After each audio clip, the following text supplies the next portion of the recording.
Okay, wait. Okay, now I'm ready. Oh, yeah! Do not want to rush into these things. John Peckman Podcast, Connecticut Valley School of Music and Dance. Beautiful downtown Portland, Connecticut. Come over the bridge, go through one set of lights, pull a Yui, park in front of the music store with the red neon light. Can't miss us. Like and subscribe if you're on YouTube. Hit the bell. It'll give you alerts. Have your own podcast here in our studio. Dave will tell you how at the very, very end. What else?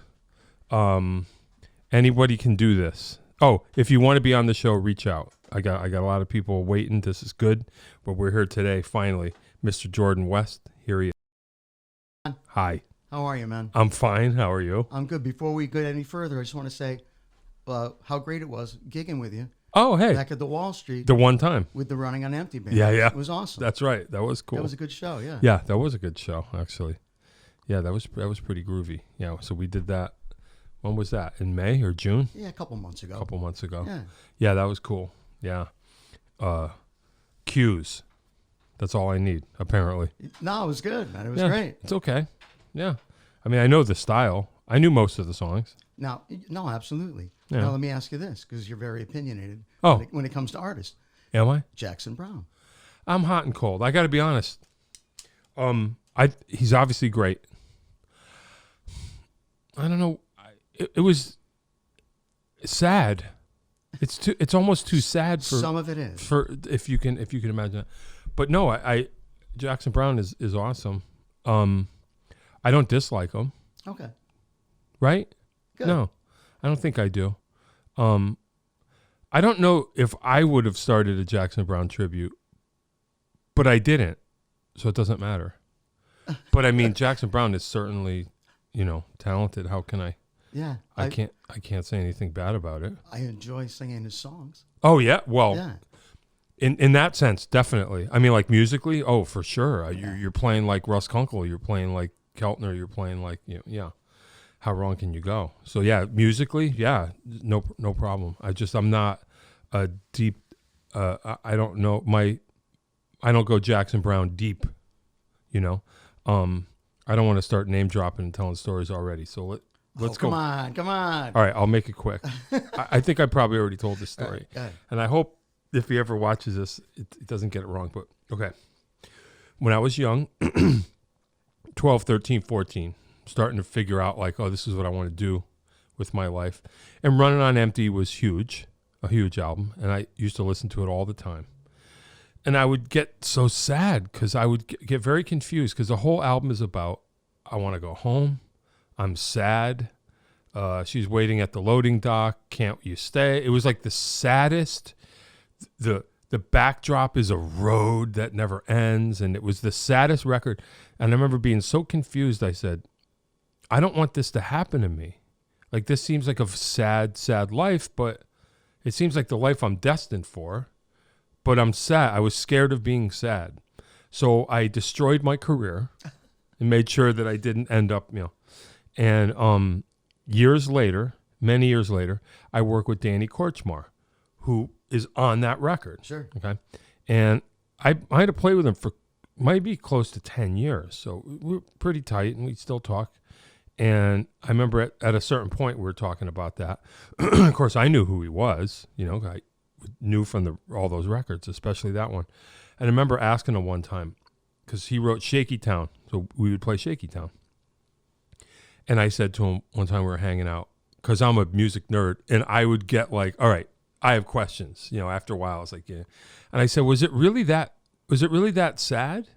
And he goes, what do you mean? And I said, well, I told him a story. I said, when I was young, I would listen to that album and I think this is a cautionary tale. Like, I don't want to do this. Was it really that bad? And he's like, no. He goes, I made the most money, met the best women, had the best time.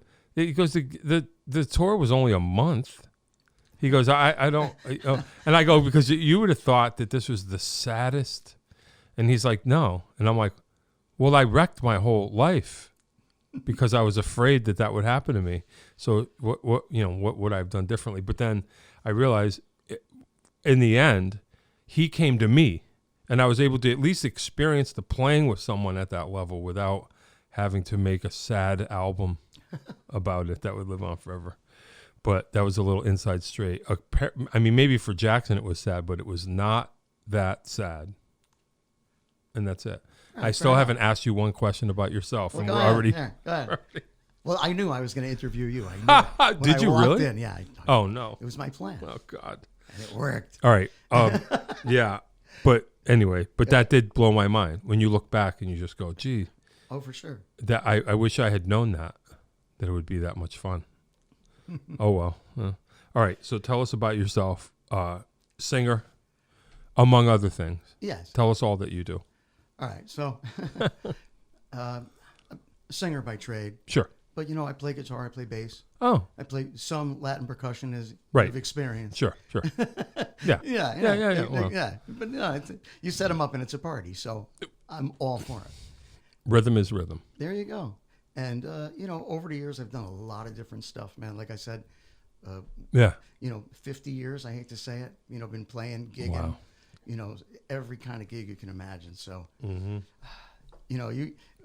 where do I start? How far back do I go? I don't. Is it a therapy session or? I don't know. So where'd you grow up? I grew up in Stratford. Oh, okay. Yeah. Yeah, Stratford. Yeah. Mean streets of Stratford. No, it was very nice. Oh, okay. Yeah. See again. Yeah. See, I'm thinking it was bad. And you were No, like, Stratford oh, was very nice. I lived across the street from the golf course. oh, hey, there you go. Yeah. Wow. Why are you singing sad Jackson Brown songs? I mean, we're good. Actually, my voice actually suits that stuff really good, I think. Yeah, So, I would say so. yeah. So, Family musical or no? Like, was that part of it? Mom and dad, not so much. Okay. Grandpa played fiddle. Grandpa played the fiddle. Oh, hey. My grandma actually whistled. Oh. A whistler with a big band in Manhattan. Really? Yeah, she was a whistler. Wow. That could be a thing. It was a thing. Apparently. Wow, that's crazy. And but no, my kids, they love music, but not so much. Oh, wow. My wife was in a band with me for a short period of time. Oh, yeah. Yeah. As a whistler? No, not as a whistler. As a keyboard Slide player. whistle. I wonder who's got that gig. Someone's got someone. Keyboards and vocals for a while. Oh, cool. Out in the Midwest, lounge band. Okay. And I got grandkids. Again, they like music. But the youngest, Sienna, she's drawn. I have every kind of musical instrument in the world in the living room. Sure. And she's drawn to it. Oh, that's cool. Yeah. So there's hope. All right. How did you get involved or decide like, hey, I'm going to try to do this, or what came first? All right. So when I was very young, probably 5 or 6 years old, and my mom made me take piano lessons. Sure. Because that's what they did back then. Sure. And I don't remember much of it, but I did remember that I didn't like it. But my buddy, Larry, who was a prodigy, Okay. could play, ridiculous at that age. And we hung out, and he would then play on a piano in my mom's house, and I would sing, and we would write songs. Oh. And I have, cassettes of, Oh, wow. of me Yeah, and yeah. Larry at 8 or 9 years old singing and writing songs. Wow. That's how it all started. Oh, that's cool. Yeah. So writing stuff like right away. Yeah. It's kind of cool. Yeah, there's some good stuff. So singing, Yeah. that was your first thing. Yep. That was how you came into it. Okay. Yep. That's cool. Who turned you on? Like what were you into? Definitely the Beatles. Sure. It's cliche, but Well, some people don't like the Beatles. definitely That's the Beatles. interesting. And again, go back to my grandpa. One of the things was he would take me to Corvettes in Trumbull, Oh, yeah. and he would get me, 45 singles. And we would come from the city and we'd go to Corvettes, and he'd buy me a couple of records. Hey. And that's it. I started, Wow. listening to, I was born in '59. Sure. So, all that stuff in the early '60s, I was, listening to all of that. Yeah. It's a good time. Great stuff. I mean, I don't know. I wasn't quite around, but it seems like that was the time.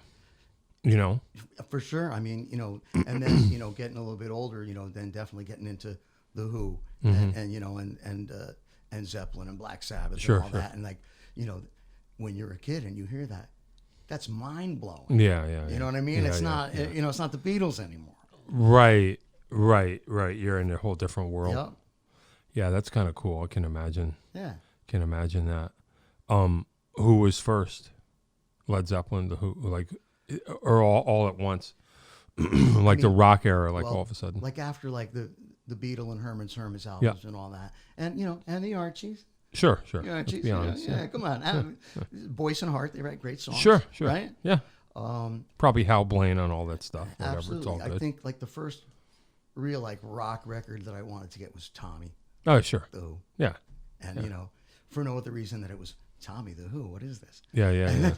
Yeah, what is that? What's that all about? Exactly. We still don't know what it's about. Right. Huh. That's cool. So getting in bands at some point, I would imagine. So now, a little bit older, went to play drums for a little while. Oh, hey. Not a very good drummer. Oh. But then, of course, everybody, you know, guys in the neighborhood, I don't know what kids do now, but back in the day, you played sports or you did music. Sure. And so, you know, we want to have a band, everybody wants to play guitar. All right, well, screw you guys, I'll play bass. Oh, And right. And then I started playing bass, and then I played bass professionally for my living for Oh, wow. 20-something years. Oh, okay. You know, That's cool. Touring, and, you know, I made a couple of records and things like that. So you're like, I'll do what the other people aren't, kind of. They all wanted to play guitar. I'm like, well, Yeah, that's okay. Yeah, whatever. Knock yourselves out. Yeah, right. Yeah, that's interesting. I guess that happens. When did you start like playing? Like when did it start to happen? Happen? Yeah. I mean, if it did happen, something happened. It almost happened. Yeah, something happened. Right. Yeah. Something's gonna happen. So I mean, so you know, kids playing. You know, I played my junior high dance. You know, Sure.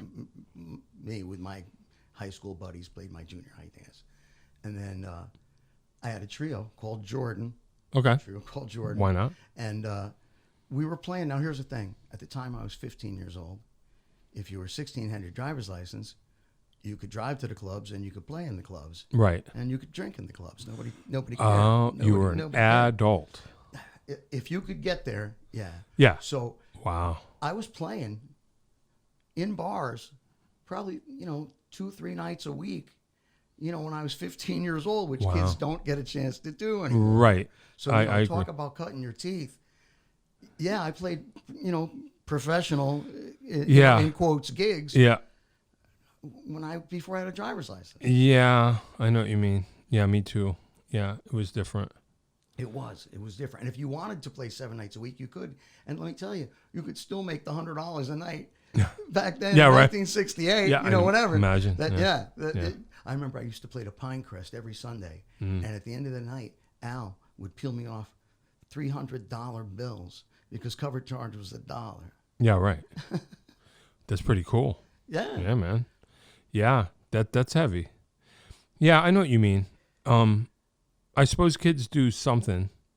But yeah, I was, I'm younger, but drinking age was always 21 for me, but I played, 5 nights a week for years too. Yeah. Like you could do that. I was playing gigs when I was still in high school with older cats and stuff like that.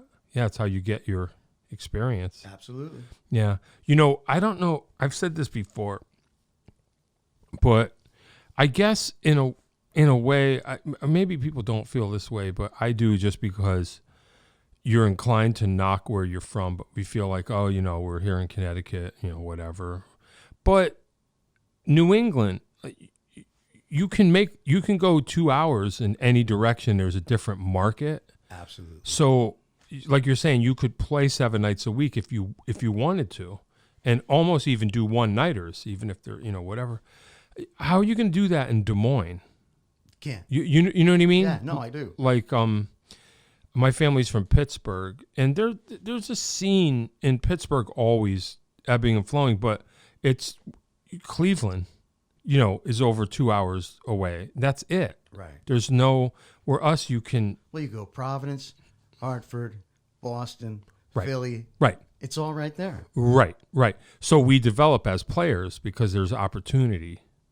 It seems like, in a way, I don't know if it's like this. I don't know if put it this way, we're episode, I don't know what episode we're on. We're like in the 120s or 130s. Do you think I would know, and these are all just people I've known and played with. Do you think sorry, no disrespect, but you think if we were in Omaha, Nebraska, I would know this many musicians? I don't think so. Probably not. No, there's so many really heavy cats in this and area. I think that's true too. You know who I'm talking about. Yeah. We don't have to name any names. there's lots of heavy cats around here. Yeah, I think that's true. Yeah, it's funny. So I mean, I guess in a way, when I really think about it, we really shouldn't. Well, you weren't, but we shouldn't knock Connecticut because it gave us the opportunity. Like I say, I learned out on the road too. Wouldn't do that if the opportunities weren't there. I mean, I guess there's fewer opportunities now than there were then. There are definitely fewer opportunities, but it's different now. Right. So all this. Right. We didn't have all this as a kid. That's Right true. now, if I want to, promote a gig, how Yep. easy is it to promote a gig? Right. Whereas before, you got the Advocate. Yeah. And that's it. And that was your, that's how you found out who was playing. Yeah. Now you can see who's playing in a 200-mile radius. Yeah. So it's just different. Yeah, but that's cool. So so all this playing with one band, probably not a whole bunch of. Yeah, it was a constant progression of either rock bands, lounge bands, wedding bands. Yeah. And you're always the bass player? I was always the bass player for a long time, and then I decided I wanted to just sing. Okay. But people always made me play bass because they always need a singing bass player. Sure. So right now, just the one band, the Short Bus out of Greenwich. Oh. I play bass with the Short Bus. That's the only band I play bass with now. But that's a great gig, and I love it. And I sing backups. I'm not the lead singer. Oh, okay. We're actually playing tomorrow night, which I don't know when this will be on, but Yeah, maybe we're not. in Greenwich tomorrow night at Roger Sherman Park. Okay. Yeah. That's cool. No, it's a great band. And then when you give shout outs, who's in it? That's Ernie Albert and Mark Zalens Okay. and Pete Sullivan and Kenny Muller. Oh, wow. That's cool. Yeah, no, they're great guys, and it's 90% private gigs. It's awesome. Oh, wow. Yeah. Hey, that's cool. Yeah. That's cool. And you're playing bass, I'm playing bass, you're singing. not even the lead guy. I'm not. That's funny. It's good. You like it? You dig I it do. for a change? Yeah, sure I do. Yeah, that's cool. Yeah. People must have been disappointed when you were like, I'm not, just call me for the singing gig. I don't want to play bass. Or no? Well, here's the other thing is that for years I was the band leader. Okay. So then that kind of changed from, to now I'm kind of like, a mercenary waiting for, cats to call me. And they do, which is awesome. I hope they continue to. Yeah. But it's all downhill after you've been on my show. The phone stops ringing. But yeah, so it was, always, a continuing cast of characters. Yeah. And like I say, different styles and all kinds of different stuff. Yeah. And then probably in the mid 90s, that's when I did Mama Kettle, and I played bass with Mama Kettle. Okay. Mama Kettle was a band that really had great songwriting and, very charismatic front guy. And, we wound up getting pretty far. We toured with some big acts. We toured with Bad Company and Ted Nugent and Lynyrd Skynyrd, Bon Jovi. Hey. I spent almost a year on tour with Tesla. Hey. At big. And this is when again? I'm sorry. This was in the mid 90s. Okay. Maybe 92 to 95, something like that, when we toured. But we had everything in place, and we had, our keyboard player is Felix Cavalieri's nephew. Hey. From the Rascals, right? Sure. Our lawyer was Steve Weiss, who's Led Zeppelin's Yep. lawyer, Yep. And so we had everything going. And, there's a lot of stories within that. But long story short, we got a development deal from Epic. Now, you get a development deal, that's the kiss of death, because they're either going to give you a deal and they're not. Yeah. So, but you're on hold. they gave us a development deal and they passed, and that was pretty much the end of the band. Oh man. Yeah. Yikes. And that's also, before there was no YouTube, there was no Facebook. It was before all that. Right. So the only way you could break you out. had to, yeah. Yeah. And what kind of music was that? Probably pretty rocking. I would call it was a jam band, but not like a Dead or Fish jam band. It was all groove subservient. Mm-hmm.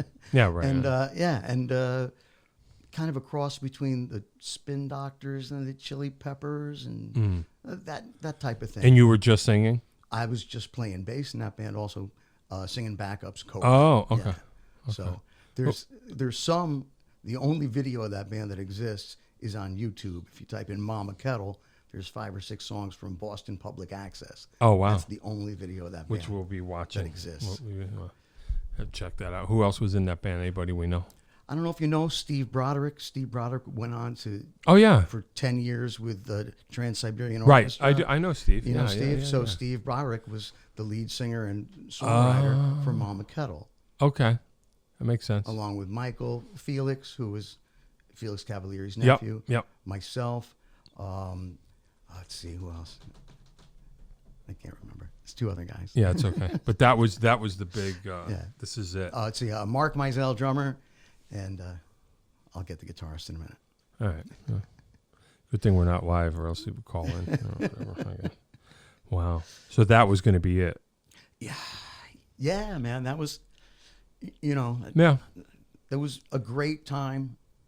You know, I played giant gigs in giant cities, and sometimes people knew us, and that was cool. Hey. You know, and other times, not so much of a warm reception, but still, you know, playing those gigs. Now, we didn't have a bus or anything. We had a van. We had 8 guys Wow. and all the equipment in, you know, a 82 Ford Club wagon, Whoa. which was, a death wagon. Yeah. Just, you know, you try to point it where you want it to go, but it doesn't go there. Right. Yeah, Sure. yeah. Sure. Crazy. How long did you do that? About 3 years. I Oh, toured. wow. Yeah. Long yeah, enough. Yeah. And then you're just like, okay, this isn't going to happen. Well, you know, like I said, once Epic passed, they all just, you know, they dissolved the band. Yeah. And you landed where? Landed back, I want to say in Shelton. Oh wow. And then now the story continues. Yeah. I didn't have a gig, and I didn't have a job. Yeah. And you know Paul Nelson, right? You know Paul Nelson? I think so. Paul was Johnny Winter's manager. Right. And, you know, Yeah. second guitarist. So Paul and I had some mutual friends, and he goes, here, come on down here. I'll get you a job. I'm like, okay, cool. So Daddy's Junkie Music in Stanford. I go down there, and Paul goes, yeah, give this kid a job. And the guy, Larry, goes, oh, okay. And Yeah. Right. that's how I got into music retail. I which got you. I still do. Okay. And then I didn't have a gig. So Paul's like, here, come on. Well, you play bass, I'll play guitar. And then Jeff Solomon and Benny Soretta, and we were Buckaroo. And we played as Buckaroo for a while, and that was great. We did open mics in like Norwalk. Yeah. Actually, at the Globe, which is now the Wall Street Theater, I used to do the open mic night there Oh wow. with Buckaroo. Oh, that's funny. Yeah. So that became the life in retail or whatever. Yeah, pretty From much. Yeah. Well, that's cool though. I mean, at least it was in the zone. It's in the music business. Yeah, guys that you know, and you're gonna Yeah, play gigs and stuff. Absolutely. That's cool. Yeah. That's cool. Yeah, I who was I talking to? There was somebody here within the last handful. We miss daddies. I do too. Do you? Yeah, I do. I mean, I just used to being on the road. Was it? It was New England. Pretty much New England. Right. I think it went, you know, as far as maybe Buffalo, New York. Okay. And maybe, I'm not sure how far down south, maybe Philly, but Yeah. definitely, you know, Massachusetts and Yeah. New Hampshire and Yeah. all that. And I was the manager of the Orange, Connecticut store. Hey, see Yeah. what I'm saying? Yeah. Being on the road back then throughout New England, you would just hit a daddy's if you had nothing to do. You know, there's one around, and yeah, you just cruise the cymbal section, Oh, yeah. pick up stuff. It was good for that. You know? Always good for that. I mean, he really figured out how to sell used gear. Is that right? At one point, you know, he had that stupid book. Yeah, I remember that book. And all it said, you know, American Strat, $600. That's all it would say. Right. And, you know, and they'd sell it. Wow, it's crazy. I remember those books. Right? Yeah. It was a thing, especially being on the road too. I already told the story a few weeks ago, but I bought like a $50. I was on the road, starting to get superstitious. I said I got to have a spare snare, because you know, in case I didn't have one, and I got like a $50 student model Slingerland snare drum that I was not even going to play. I was just going to have as a spare, and I played it for the first set, and I played it for years. And it was nothing special, but I would have drummers come up to me and go, "What is that?" Right. It's nothing. It's a piece of junk. Yeah. But for some reason, Sounds good. yeah, it sounded good. I still have it. Yeah, it's funny. You never know. Agreed. You know. Listen, the bass I'm playing now is a $600 Epiphone Thunderbird bass. Right. And let me tell you, I love it. Yeah. It's great. I have an Epiphone Thunderbird too. It's awesome. Yeah. So there you go. Yeah. Good. Yeah. You never know. Yeah, that's funny. Yeah, Daddy's. Yeah, that was a cool thing for a while. I think I used my more local one was on Corbin's Corner up in West Hartford. Yeah. They called it West Hartford. It might have been New Britain, but yeah, they called it West whatever. Hartford. Yeah, something like that. I started in that store. Oh, really? Yeah. That's funny. Yeah. Yeah, that was a cool thing for a while. What ended up happening just after a while? Fred, the owner Yeah. of that company, just mismanaged it. Oh, And that's too bad. yeah. That's a shame. Yep. Yeah, I miss that stuff. Yeah, Yeah. it was good. It was a good gig for me. Yeah, that's Yeah. cool. That's cool. And then you made the leap to Sam Ash. Is that how it happened? I spent 10 years or 11 years out of music retail with an actual like office job, Oh, okay. which, I mean, on the one hand, This is after Daddy's? yeah, this is Okay. after Daddy's. That's a whole nother story. I Yeah, don't yeah. wanna- but Well, you know, so you tell as much or as little as you want. I mean, well, I mean, the story there is, I had a part-time guy, right, kid who was out in the back smoking a joint, Sure. right, and the truck comes in from New Hampshire. It says, "I smell weed behind his door. Must be the guy." I'm like, Yeah. okay, I'll talk to him. yeah. Fine, right? Sure. So I talked to him. I said, "Dude, I don't care. Just walk over there. Yeah. Don't do it right behind the store." Yeah. And my district manager goes, "You got to fire him." I'm going, "Wait, why? Nobody saw him do nothing. Yeah. You got to fire him." So he comes in. I go, "I'm sorry, man. I got to fire you." And my manager goes, "Give me your keys." And they fired me. They fired you They did. because you didn't immediately. Correct. Wow. Bummer. It worked out for the best. It worked out for the best. Wow. Wow. That's too bad. Yeah, but I was one of their top salespeople. As a matter of fact, I went to their Maybe that's why. You know could how be, that stuff could goes. be. I went to their annual awards thing, right? And I was like the #1 sales guy for 30 different manufacturers to the point where, and you got an award from every single one. I got, Yeah. I got a bass, I got a digital yeah. recorder, and I got a pearl jacket, what I mean? Yeah. All this crap. Yeah. And, everybody, after the 5th or 6th one, they're all looking at me like, Yeah, what's- right. Yeah. Oh, well. Yeah. You got to wonder if that puts you in the bullseye. Yeah, it could have been. What's the secret to being a good salesman with that stuff? Is there a secret or just the way you are? Well,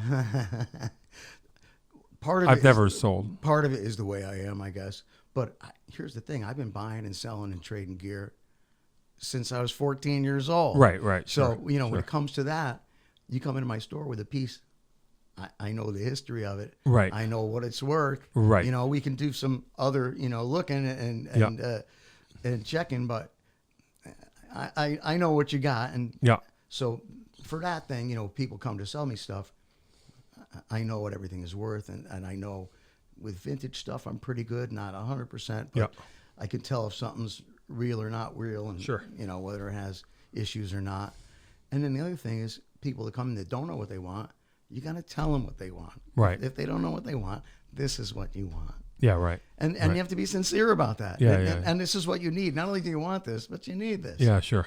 And there you go. It works. Yeah. Yeah. Is there you just made me think, is there a rise in counterfeit gear? They're definitely, I don't know about a rise, but It's always been there? You've heard Gibson, right? You heard about the Gibson guitars? No. They're Gibson guitars made in China. They say made in the USA, but they're not. But they say Gibson, and they look like Gibsons. They're just junk, and they're like $300. So there's a lot of bootleg Gibson stuff. Ibanez gems. They're expensive, the original ones. So cats, Right. bootleg them. Right. And, I can tell one immediately, but if you don't know what you're looking for, you're paying a lot of money for a guitar that ain't real. Wow. Yeah. Huh. Wow, that's crazy. It is crazy. So there's companies that just knock them off. Yep. And then I wonder how often the dude that comes rolling in, does he even know? A lot of the cats that come in with that stuff, they don't know, and I have to break it to them. Right. You got to go, hey, dude. Yeah. And of course, and then they think you're lying to them, half of them. Yep. 'Cause you're trying. It's obvious. When you see one of those, it's obvious. Yeah. Yeah. So if you're a real player, you know. Right. Yeah. Yeah. Wow, that's crazy. Yeah. All right. So then when Sam Ash started, when? All right. So I did, like I say, a regular office job, Yep. which on the one hand, paid great, and I had no supervision whatsoever. Eh. On the other hand, it was an office job, and it sucked. Yeah. So after 11 years of that, Wow. I went and I took some time off. I went. I couldn't really get any other jobs. Nobody really wanted to hire me for anything. Yeah, right. So I went to Sam Ash, and, kind of just like Daddy's, I said, yeah, I'm looking for a job. And, when can you start? And there you have it. Hey, man. And so now I've been almost 12 years at Sam Ash. Wow. Yeah. Okay. And what do you do there? I'm in the guitar department. I was one of the managers, but now I sell guitars. Oh, okay. Yeah. That's all right. Well, you know what? It gives me more time to gig, and I got you. I have, a really loose schedule. Yeah. Not as loose as I would like it. Well, yeah. Hey, whatever. But yeah, if I got to leave it, Yep.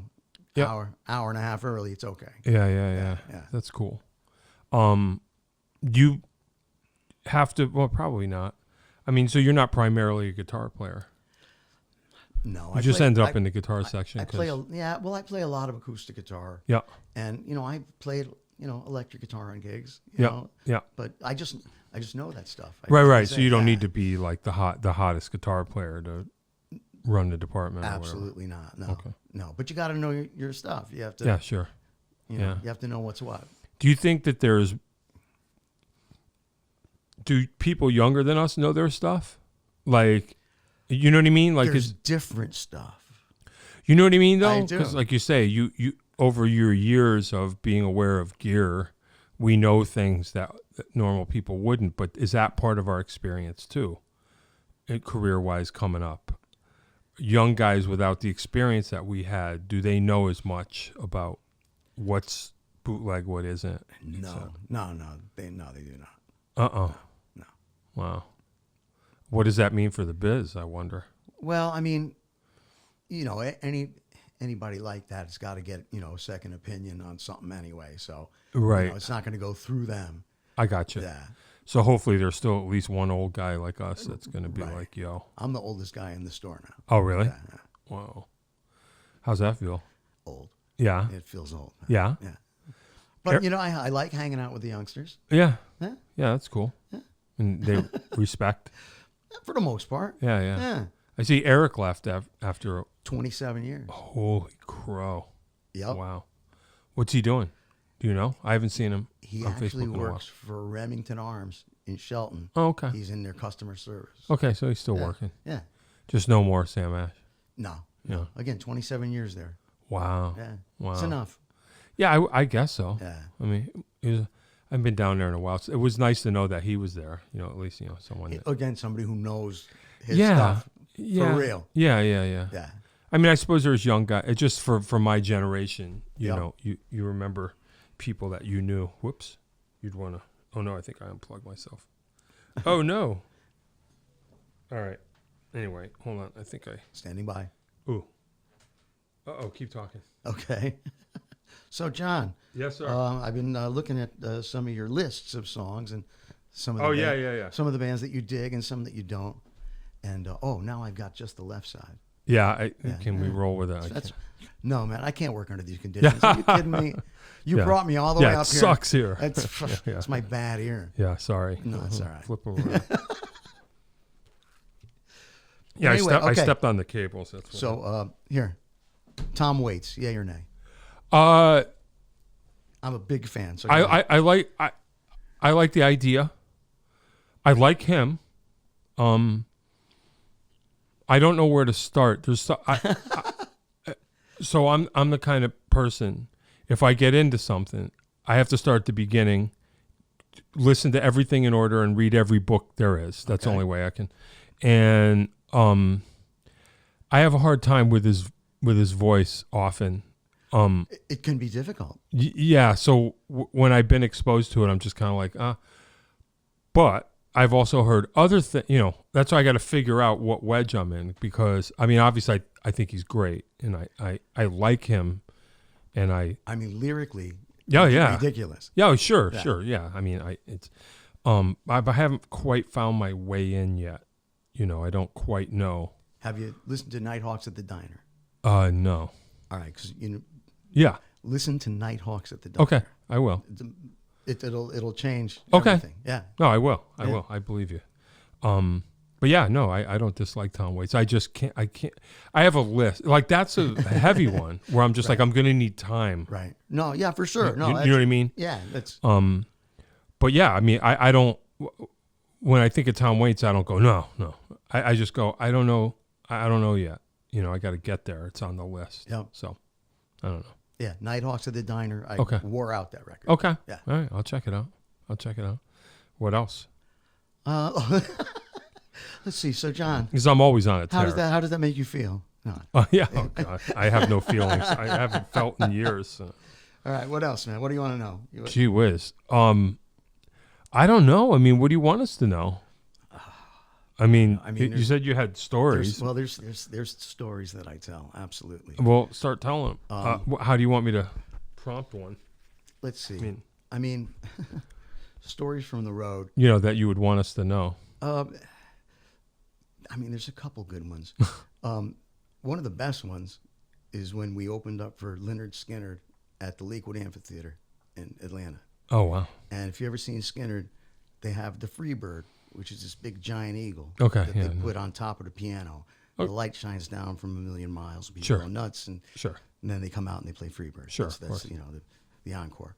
So the Freebird has its own road case. Okay. So our road guys, it better. Yeah. So our road guys took the Freebird out of the road case and put one of the little plastic yard owls in there. Oh, you can't do that. Yeah, well, we did. So now there's 32,000 people going nutty, and the stage manager opens up the case for the Freebird, and there's a little plastic owl. He's like, "Where's the Freebird?" And Freebird's right over there. It's a giant brass eagle. I'm uptight. How do you miss it? But anyway, they hated us. That's the moral of the story. I would imagine so. Oh man, where's the Freebird? I'm surprised it wasn't like booby trapped.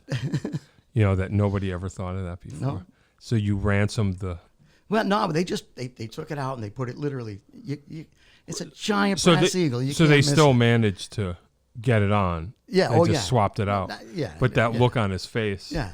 Yeah. Imagine that. God. Oh man. Well, I have this thing of like, for people who don't know, like when you're a musician, and I hate that people, because it's got old real quick. With Freebird, people always, when you're in a band, they yell out. Well, now listen, about a month ago, first song of the night, I go, okay, what do you guys want to hear? Somebody else Freebird. Guess what? I played it. Yeah, right. That's right. You asked for it, man. It's one way to do it. Absolutely. But I was thinking that it's hard to believe because people think they're being funny.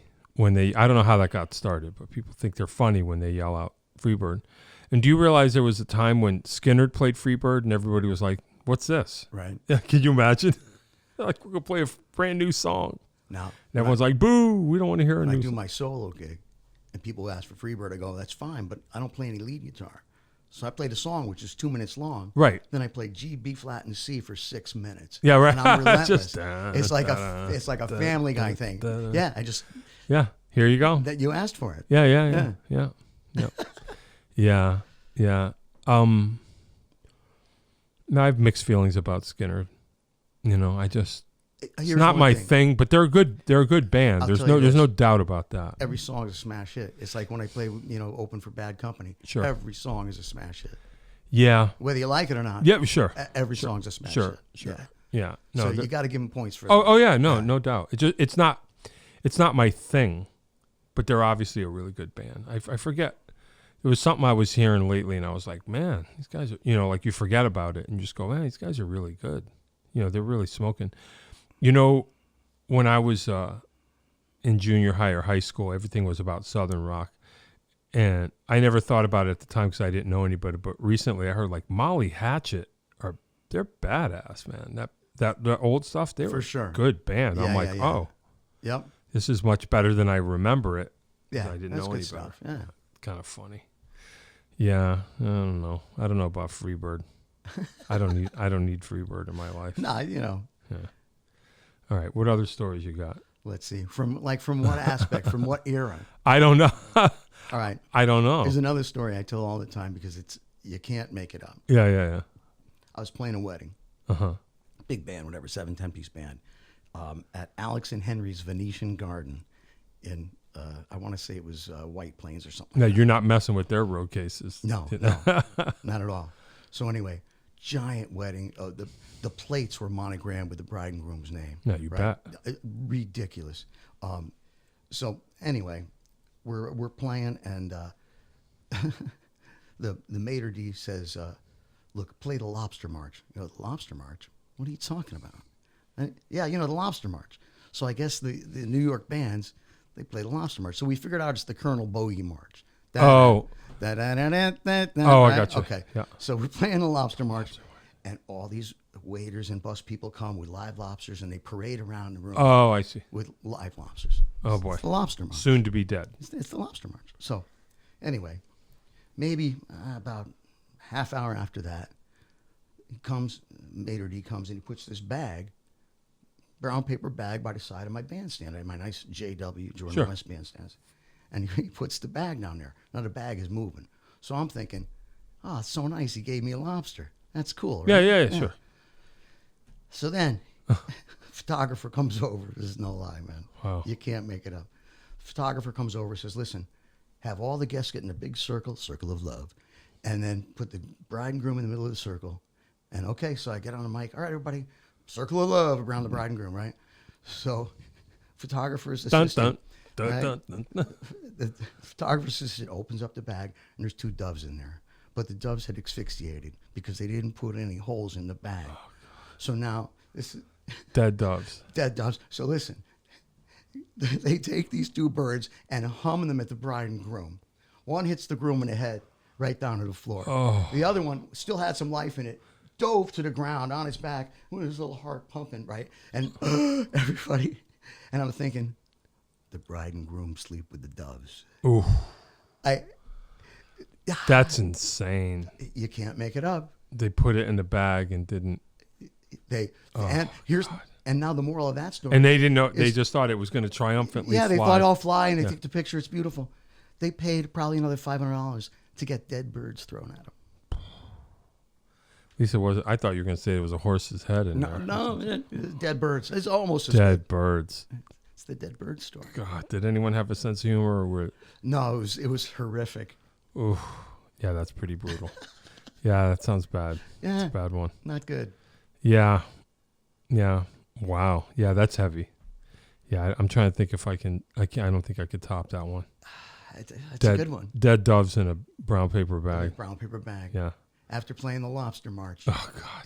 Play the Lobster March. That's crazy. I love it. Wow. Huh. Yeah, I'm trying to think. Yeah, I don't have anything that comes close to that. Just trying to think any crazy wedding stories.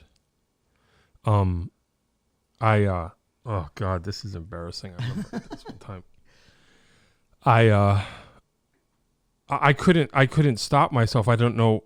It was so automatic.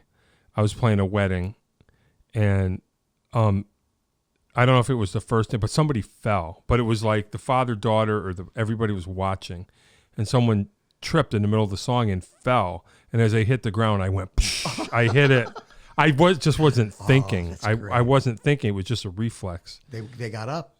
Oh yeah. It was cool. Yeah. I mean, I think if I recall, it was kind of, but Cynthia, the band leader, was like, I can't believe you did that. That was not cool. I'm like, I didn't even think about it. Like, I just didn't. It's all those years that I played in the circus is what it was. Oh, kidding. But automatically, my reflex was to do that. Sure. It was just like, oh man, if I could have not done that, I wouldn't have. But these things happen.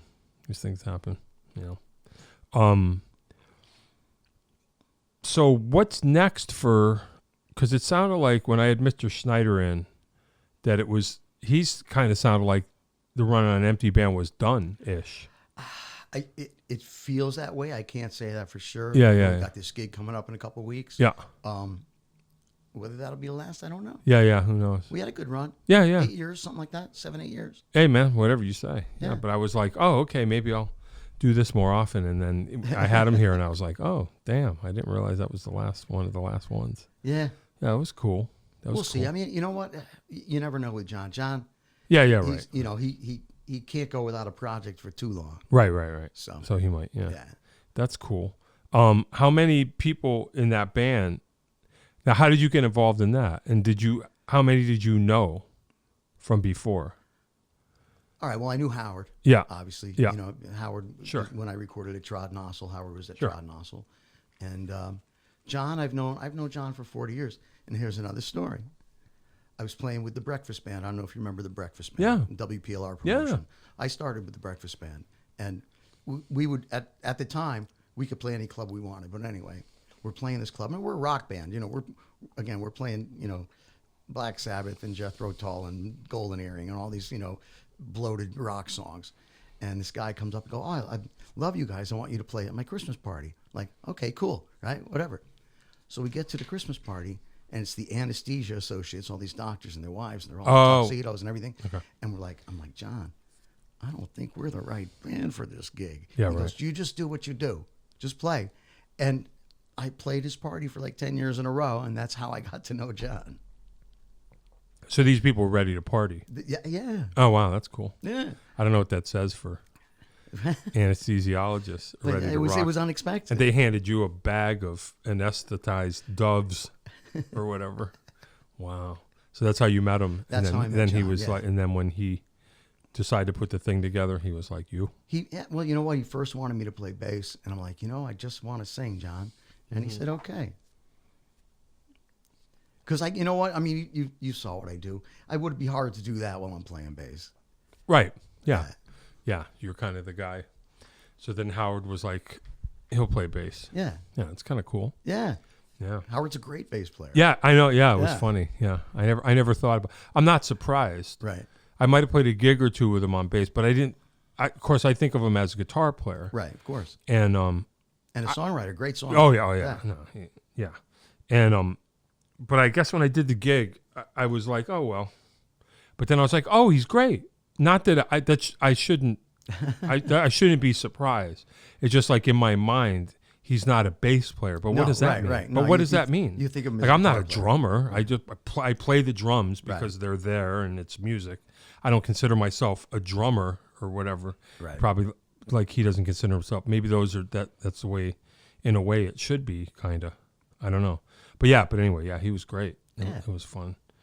Did you know everybody else? Let's see. Sean. I don't even Sean remember Persinger, everybody. the guitar player. Yeah.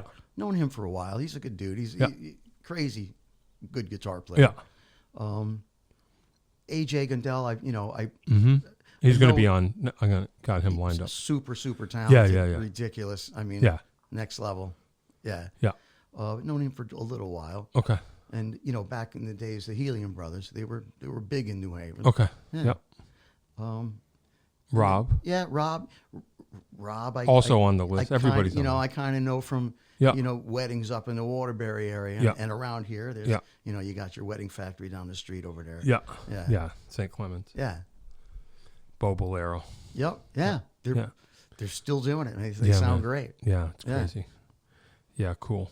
So Yeah, that it's was a like a good no-brainer. band. Yeah. So you were like cool with the Jackson Brown thing. You're just like, yeah. Well, like I said, that stuff suits my voice really good. Yeah. Right. So why not? I want to sing stuff that I sing good. Right. Yeah, there's an idea. Right? Yeah. Go figure. No, I hear that. Yeah. I hear that. Yeah, we're getting there. Excuse me. Have you seen the show? Much? Do you know what's coming next? That we're going to throw a pie in your face and see how you react? Did you know No, that? I've not seen Oh, this. bummer. Yeah. All right, bring in the... No. I like pie. Yeah. Yeah, who doesn't like pie? No, nobody really. I don't think. No, it's not like that at all. There's a couple of wrap-up questions All right, man. in case we didn't cover anything. Well, first of all, is there anything that we did not cover that you would like to in your remaining minutes? Let's see. All right, so just recently, Yeah. I wrote a song with this other guy about 40 years ago. I forgot about this song, Sure. right? And out of the blue, this guy comes into the store. Older guy, I say older like I'm young, but like maybe 10 years older than me. Sure. And he's like, any musicians here? I'm like, dude, it's a music store. Yeah. What do you think? Talk about going back and forth. He's some kind of a producer, a manager, whatever. Says, I'm working with Steve Johnson. Steve Johnson, a bass player I've known for years. I wrote this song with him 40 years ago. Now, that didn't enter my head. Yeah. But he said, if you ever need a singer, Yeah. call me, right? Yeah. So I get a call from Steve Johnson. I hadn't talked to in years. He goes, this guy, he's got this artist. he wants to record this song. Your name's on the copyright.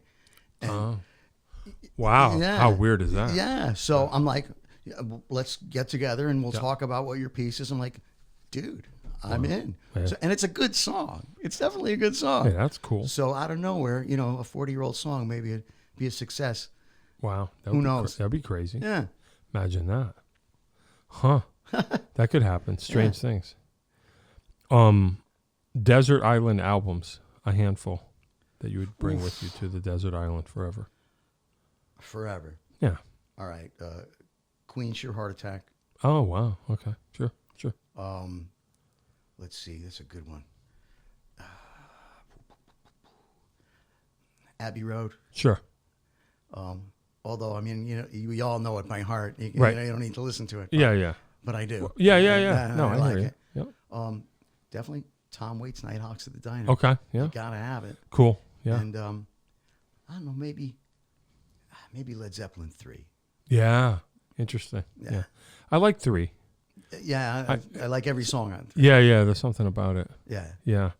I think my Led Zeppelin theory, I mean, it's all there, but before 3, but I think 3 those are the seeds. Like, they're playing the blues, but Since I've Been Loving You is their own blue, like they've taken the thing and then that's that. And then like track 2, like Friends, is not like anything. They kind of did the tabla thing on the first record, but then it's like, this is a new thing that's going to happen later. Then the whole acoustic thing, that's going to happen later. It's just, I think 3 to me is almost the beginning of the moving forward. You know what I mean? I love 3. For me, it's 3, and then probably Houses of the Holy. Yeah, me too. Are my 2 favorites. Yeah. I like it all. Yeah, me too. Yeah. That's funny. Yeah, I like 3. I was just talking to someone the other day. I can't remember who it was, how the conversation went, but they were there when those came out, and when 3 came out, it was like, what's this? Like that was right. It was kind of like, because it leaves you acoustically. It was like, what? This is not what we expected. It was like a gamble, at the time, where we take it for granted. Like when you see the whole thing, you go, okay, I know what chapter this is. Right. But at the time, it was like, what's going on? Where's our mighty Led Zeppelin? Yep. It's kind of cool they were able to do that. That they just said, we're going to do what we want to do. Now back, I forget what year it was, but I saw the Page and Plant No Quarter Tour in Yeah. Hartford. Yeah. Ridiculous, man. Yeah, I bet. Oh my God. I bet. Just better. I don't know. I say better than Led Zeppelin, but Yeah. they had an orchestra Yeah. of hot chicks. Yeah. And then they had the Egyptian orchestra. Yeah. And it was just Crazy. mind blowing. Yeah, that's crazy. And his voice, Plant's voice was ridiculous. Jimmy I remember Page's that. playing was ridiculous. Yeah, I remember that. Yeah, that was Yeah. the last hurrah. Yeah. I remember that. I didn't see it, but I remember that album of like, this is Led Zeppelin. Like, this is what they would have done. Yeah, it was awesome. Talk about, albums, shows. Yeah. One of my favorite shows ever. Well, we'll get to that. Yeah. Hold on. That'd be the next All right. question. I didn't see him this time, but I remember back when Robert Plant and Alison Krauss, first time around, I saw them at Mohegan. That was one of the best shows I've ever seen. I'll bet. It was unreal. Yeah. It was like, whoa, this is stupid good. That was amazing. Desert Island Food. Oof. Just out of curiosity. Oh, dude. Yeah. Really? Yeah. A bologna sandwich. Really? Yeah, I love bologna sandwich. Bologna sandwich. I love a bologna sandwich. Listen, bologna on like a white roll or like a bulky roll. Sure. With lettuce and mustard. Wow. That's it. That's crazy. I like that. Wow. No cheese. No cheese. No dairy. Wow. No dairy. Okay. Yeah. Wow. That's bizarre. I don't think I've ever gotten that answer. That's easy. It's good. That's always going to be available. You're all set with that. It's good, yeah. Wow. Far out. Yeah, I could eat that. Yeah. Yeah.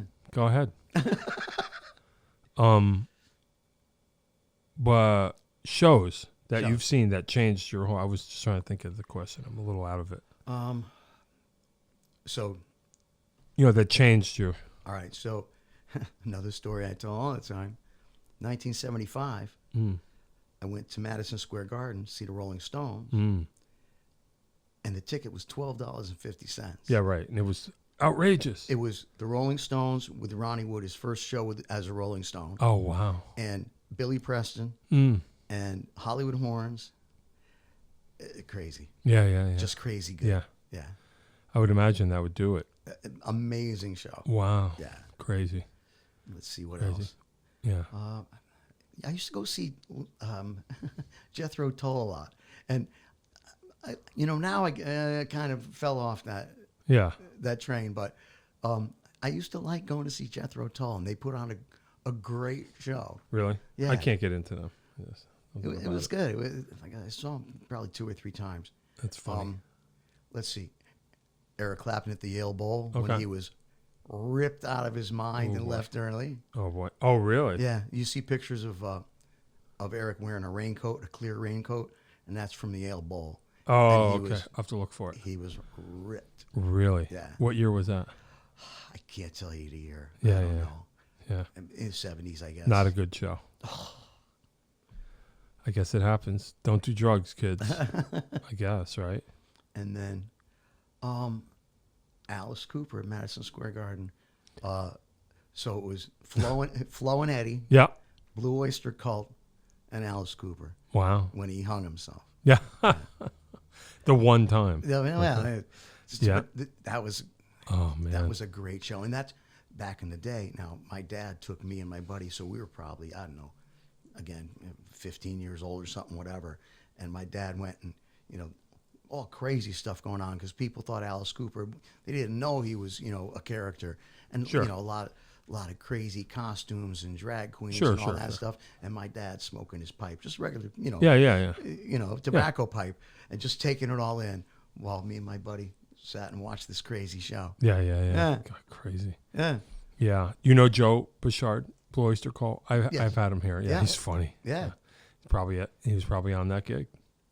Yeah, at the one point where they all stepped in front of the stage and they all got guitars on or basses on, and they go, wow. Yeah. It's great. It's so funny. Yeah. I used to be so scared of Alice Cooper. My older sister had Alice Cooper records. She would play them. When my parents left, I would get so scared. Oh, my God, it was so scary. I used to like Alice Cooper, not so much anymore, but No. those old original Love It to Death and Killer, Yeah. those records are great. Yeah, I was too scared to ever revisit them. I'm too scared. It's too traumatic for me. Yeah, I mean, I think we're kind of good. You think? Yeah, man. Is there anything that we forgot? I don't think so. Okay. Yeah.